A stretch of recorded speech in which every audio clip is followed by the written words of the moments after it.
In 399 BCE, Socrates stood in an Athenian prison cell, surrounded by grieving students, and demonstrated something that modern psychology would take 2,000 years to understand. He wasn't alone. Even facing death, even physically isolated, he was engaged in the most profound dialogue of his life, not with the people around him, but with the voices within him. What Socrates knew, and what Carl Jung would later map with scientific precision, is that loneliness isn't the absence of others. It's the silence of your inner world. And that silence, it's a choice you're making right now. This is one of the most misunderstood intersections in philosophy and psychology. We treat loneliness as a social problem requiring social solutions. More friends, more connections, more swipes right. But Socrates would challenge that assumption with a single question. If you can't have a meaningful conversation with yourself, why would adding more people change anything? And Jung would add the technical framework. You're not one self. You're a symposium of archetypal voices, and your loneliness is what happens when you've muted the entire orchestra. Today, we're decoding the Socratic method as an applied technique for activating Jungian archetypes, transforming loneliness from an emotional state into a philosophical game you can win. This isn't theory. This is a practical system that's been tested across 25 centuries, from the streets of Athens to the consulting rooms of Zurich to the isolation of your own apartment at 3 in the morning. Before we break down this technique step by step, subscribe to Goddard Lab, where we transform philosophy into practice with scientific precision. New deep dives every week that actually move the needle.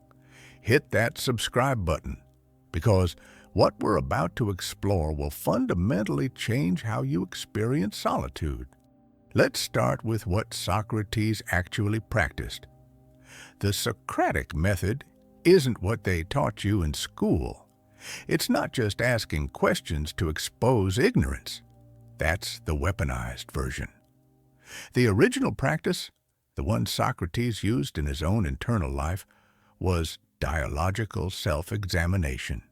He would take a question, any question about how to live, and he would stage a conversation between different perspectives within himself, not as a thought experiment, but as a genuine dialogue where he didn't know the answer in advance. Here's what that looked like in practice. Socrates would identify a tension in his thinking. Let's say the question is, should I flee Athens to avoid execution? He wouldn't just think about it. He would personify the different voices. One voice, let's call it the survivor, would argue for escape. Life is the highest good. Your students need you. The charges are unjust.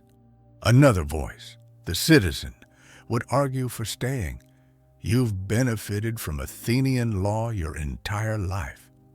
To break it now is hypocrisy. You've taught that integrity matters more than survival. Notice what's happening here. Socrates isn't alone. He's in conversation with distinct perspectives, each with its own logic, its own values, its own voice. This is the key. He's not trying to win the argument. He's trying to hear each voice fully, to understand its wisdom, to let it reveal something true. Now let's overlay Jung's framework, because this is where it gets technically precise. Jung discovered that the psyche isn't a unified self. It's a collective of archetypal patterns. The hero, the shadow, the anima or animus, the wise old man, the trickster, the child. These aren't metaphors. They're distinct centers of psychological energy, each with its own perspective, its own needs, its own way of interpreting reality. And here's the crucial part. These archetypes are always active. They're always speaking. The question is whether you're listening. When you experience loneliness, what's actually happening at the archetypal level? You've identified completely with one archetype, usually the ego, the conscious self that thinks it's the whole story. And you've muted all the others.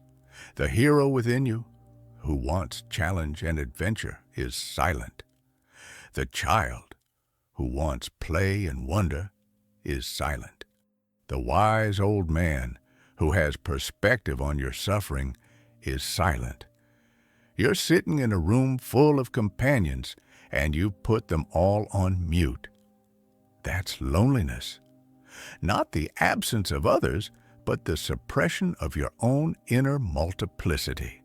Socrates understood this intuitively. Jung mapped it scientifically. And the synthesis is a practical technique you can apply tonight. Here's the step-by-step breakdown. This is the Socratic Jungian dialogue method for transforming loneliness into rich, internal conversation. Step 1. Identify the question or tension you're facing. Not a trivial question, a real one, something you're genuinely uncertain about. It could be a life decision. It could be an emotional state you don't understand. It could be the loneliness itself. Frame it as a question. Why do I feel so isolated? What am I avoiding by staying alone? What would connection actually require of me? Step 2. Identify at least 3 archetypal voices that have a stake in this question. Don't overthink this. You're not trying to be academically precise about Jungian typology. You're listening for distinct perspectives within you. One might be the voice of safety and caution. That's often the Senex, the protective elder. One might be the voice of desire and risk. That's often the hero or the lover. One might be the voice of play and irreverence. That's the trickster or the child. Give each voice a name if that helps. The protector, the adventurer, the skeptic. Step 3. Stage the dialogue. And this is crucial. You must externalize it. Don't just think about it. Write it down, or speak it out loud, or record it. The act of externalization is what makes the voices real. Start with one voice. Let it speak fully, not a sentence, a paragraph. Let it make its case. Why does it believe what it believes? What is it trying to protect or achieve? Then switch. Consciously shift to the second voice. This is where the Socratic method becomes active. The second voice doesn't just state its position. It responds to the first. It asks questions. It challenges assumptions. It reveals contradictions. But here's the key. It does so with genuine curiosity, not hostility. Socrates never tried to destroy his dialogue partners. He tried to help them think more clearly. Then the third voice enters. Maybe it mediates. Maybe it reveals a perspective the first two hadn't considered. Maybe it asks a question that reframes the entire dialogue. Step 4. Let the dialogue evolve without forcing a conclusion. This is where most people fail. They want resolution. They want one voice to win. But that's not how the psyche works. The goal isn't to silence the other voices. The goal is to hear them all, to understand the wisdom each one carries, to recognize that you are large enough to contain contradictions. Socrates would dialogue for hours, sometimes days, circling a question from every angle. Jung would have patients engage with archetypal figures and active imagination for months. You're not trying to solve loneliness in 10 minutes. You're trying to populate your inner world with voices that are always available. Step 5. Notice what happens to the loneliness during this process. This is the empirical test. When you're genuinely engaged in internal dialogue, when the hero is debating the sage, when the child is questioning the protector, when the trickster is mocking them all, you're not lonely. You can't be. You're in relationship. The relationship is internal, but it's real, it's dynamic, it's alive. Let's ground this in a concrete example. Imagine you're feeling lonely on a Friday night. Everyone else seems to be out, connected, living. You're home alone, and the silence is oppressive. The default response is distraction. Scroll, stream, numb. But let's apply the Socratic Jungian method instead. You start with the question, why does being alone tonight feel unbearable? You identify 3 voices. First, the wounded child. This is a part of you that equates aloneness with abandonment, that learned early that solitude means something is wrong with you. You let this voice speak. You write, I'm alone because I'm not enough. If I were interesting, funny, attractive enough, I'd have plans. Everyone else figured out how to be lovable. I didn't. Now you shift, the sage responds. Not to fix or dismiss, but to inquire. The sage asks, is that true? Is everyone else actually connected right now, or is that a story you're telling yourself? And even if they are, does their connection prove your inadequacy, or does it just mean they made different choices tonight? What if being alone isn't evidence of deficiency, but evidence of selectivity? The wounded child resists, but it feels terrible. That has to mean something. The sage, feelings are real, but they're not always true. You feel abandoned, but who actually abandoned you? You're here. You chose to stay home, or circumstances led here. But you're not a child anymore. You have agency. Then the trickster enters. You know what's hilarious? You're sitting here feeling lonely while having an incredibly interesting conversation with yourself. You're literally proving that you're never actually alone. You contain multitudes, and you're ignoring all of them to obsess about people who aren't here. The wounded child. That's not the same as real connection. The sage. What makes connection real? Isn't it being seen, being heard, being engaged with? Are you seeing yourself right now? Are you hearing these voices, or are you still muting them to focus on the absence of others? The hero speaks up. Maybe the question isn't how to stop being lonely. Maybe it's what I'm supposed to do with this solitude. What if this is exactly the space I need to figure out who I actually am, separate from the crowd? What if loneliness is the call to adventure, and I've been treating it like a curse? Notice what just happened. You started with oppressive loneliness. You ended with a room full of perspectives, each one revealing something true. The loneliness didn't disappear, but it transformed. It became material for dialogue.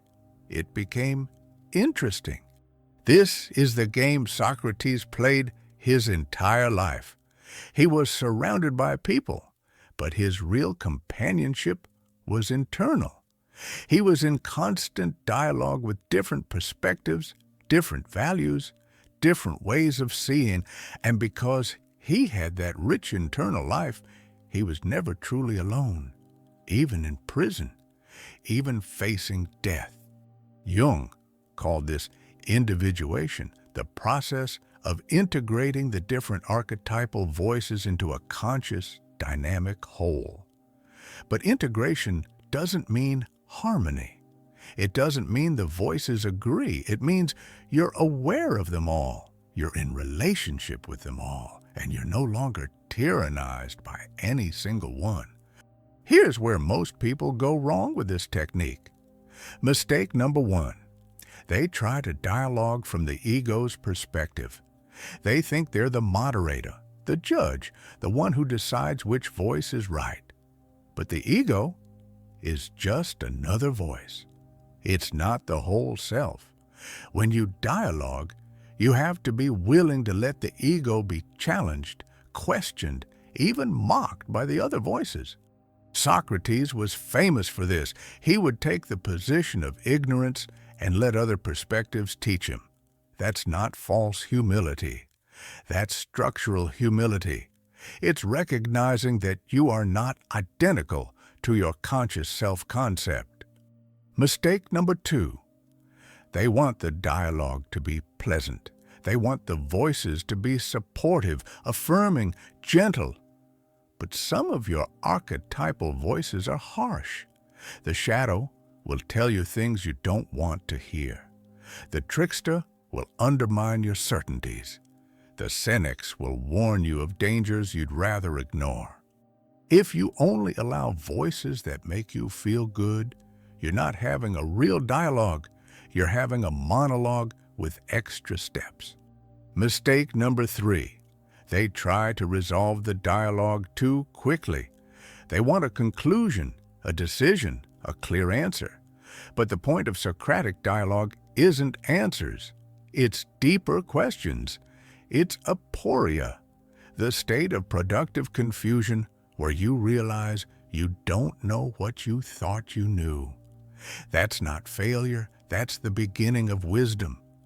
When you can sit in aporia, when you can hold multiple perspectives without collapsing into one, you've developed psychological flexibility.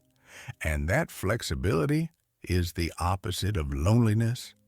Let's connect this to the neuroscience, because there's a reason this works. When you engage in internal dialogue, when you consciously shift between different perspectives, you're activating different neural networks. The default mode network, which is active during self-referential thinking, starts to differentiate. Instead of a single, repetitive narrative about yourself, you're generating multiple narratives. This is what psychologists call cognitive complexity. And cognitive complexity is directly correlated with psychological resilience, emotional regulation, and, here's the key, reduced feelings of loneliness. Studies on loneliness show that it's not actually about the number of social connections. It's about perceived social isolation. It's about the story you tell yourself about your aloneness. And that story is generated by a single, dominant voice, usually the ego in alliance with the wounded child. When you activate other voices, you're literally changing the neural story. You're creating internal social complexity that mirrors external social complexity. Jung observed this in his patients. The ones who suffered most from isolation weren't the ones who lived alone. They were the ones who had impoverished internal lives. They had one way of seeing themselves, one way of interpreting experience, one voice that narrated everything. And when that voice was critical or despairing, they had no counterbalance. But the patients who developed rich archetypal dialogues, who could access the wise old man when the wounded child was suffering, who could call on the hero when the senex was paralyzed by fear, they experienced solitude as richness, not deprivation. Socrates demonstrated this in the most extreme test possible. In Plato's Phaedo, we see Socrates on his last day, hours before execution. His students are devastated. They're losing their teacher, their friend, their guide. But Socrates is calm. He's engaged. He's curious. He spends his final hours in philosophical dialogue.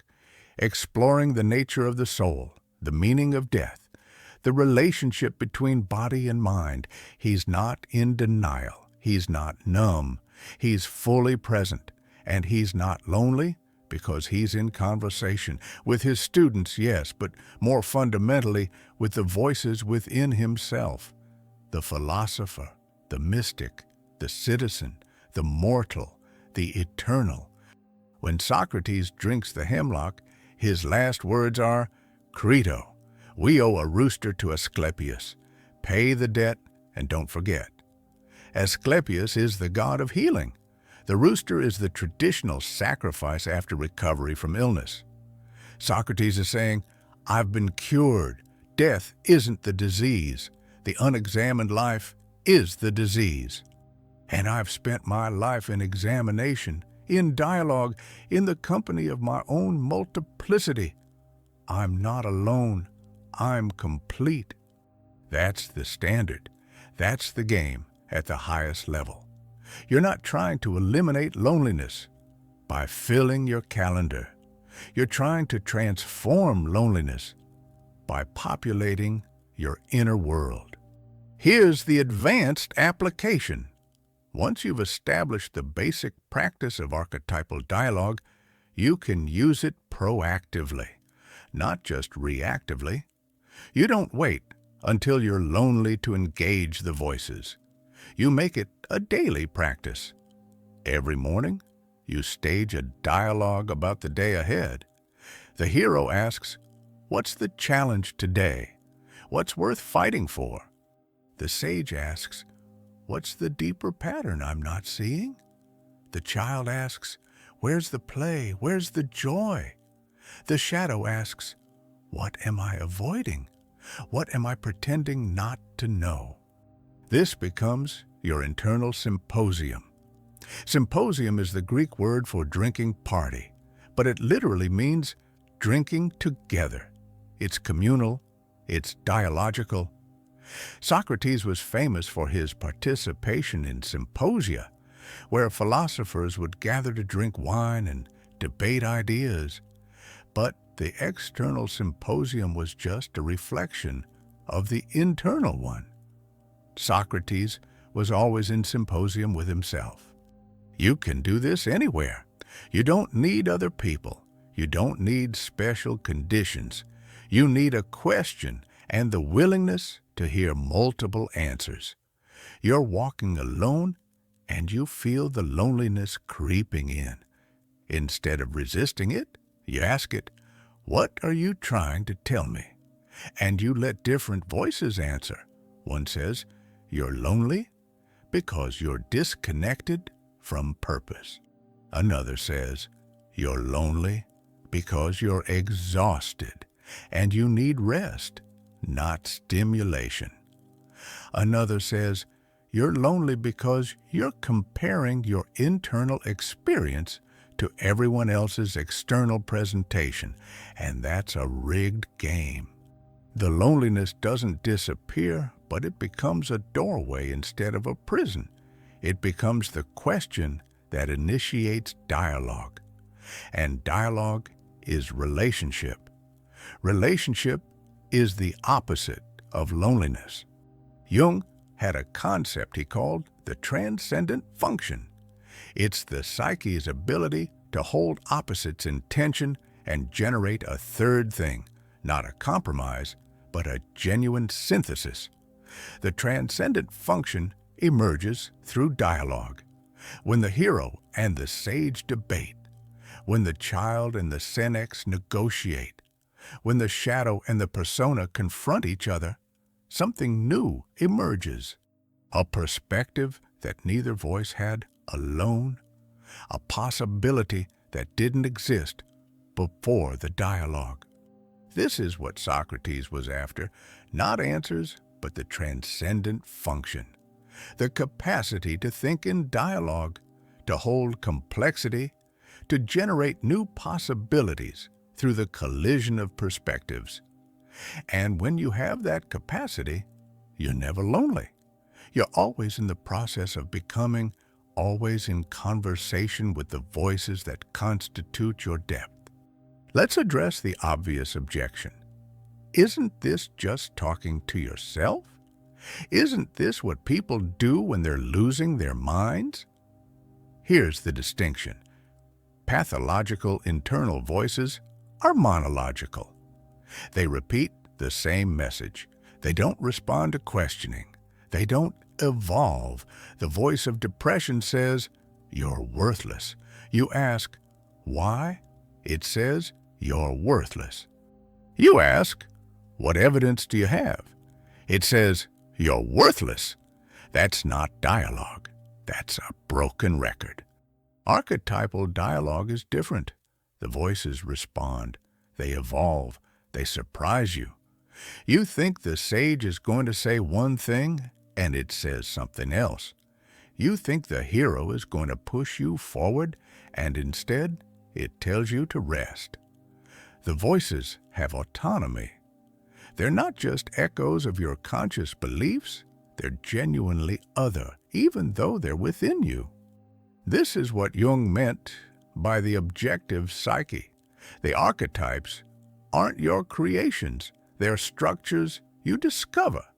They have their own logic, their own wisdom, their own agenda. When you dialogue with them, you're not talking to yourself. You're talking to the selves that constitute you. Socrates called this his daemon, the inner voice that would warn him when he was about to make a mistake. He didn't think of it as his own thought. He experienced it as other, as a voice with its own authority.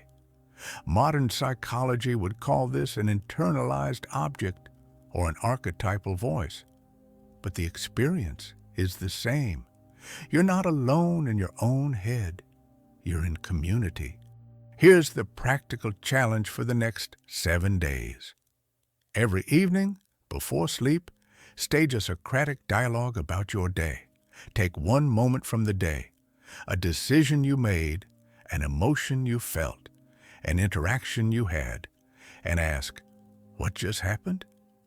Then let 3 different archetypal voices answer. Don't censor, don't judge. Just write or speak what each voice says. Let them disagree. Let them challenge each other. Let them surprise you. Do this for 7 days and then assess. Do you feel more lonely or less lonely? Not in terms of how many people you've seen, but in terms of the quality of your internal experience. Are you more aware of your own complexity? Are you more interested in your own thoughts? Are you more comfortable in solitude? If the answer is yes, you've learned the game. You've discovered what Socrates knew and what Jung mapped. You are not one self. You are a multiplicity, and loneliness is what happens when you forget that. The Socratic method isn't a technique for winning arguments. It's a technique for activating your inner multiplicity. The Jungian archetypes aren't abstract concepts. They're the voices you've been ignoring. And when you bring them into dialogue, when you let them speak and challenge and evolve, you transform loneliness from an emotional affliction into a philosophical opportunity. Socrates spent his life in dialogue. He died in dialogue. He was never alone because he was always in conversation with the depths of his own being. That's not a consolation prize for people who can't find external connection. That's the foundation. If you can't have a meaningful conversation with yourself, no amount of external connection will cure your loneliness. But if you can engage your inner multiplicity, if you can stage the symposium within, then solitude becomes richness. Silence becomes music. And loneliness becomes the muted symphony you've finally learned to conduct. The technique is clear. The application starts tonight. You're not alone. You never were. You've just been listening to one voice and ignoring the orchestra. It's time to unmute the symphony. Welcome to the game. Your inner world is the arena. The dialogue starts now. If this breakdown gave you clarity, subscribe to Goddard Lab for more technical deep dives into consciousness and manifestation. Hit that like button, drop your questions or experiences with internal dialogue in the comments. And remember, this isn't theory. This is applied philosophy with measurable results. The laboratory is your own consciousness. The experiment is already running.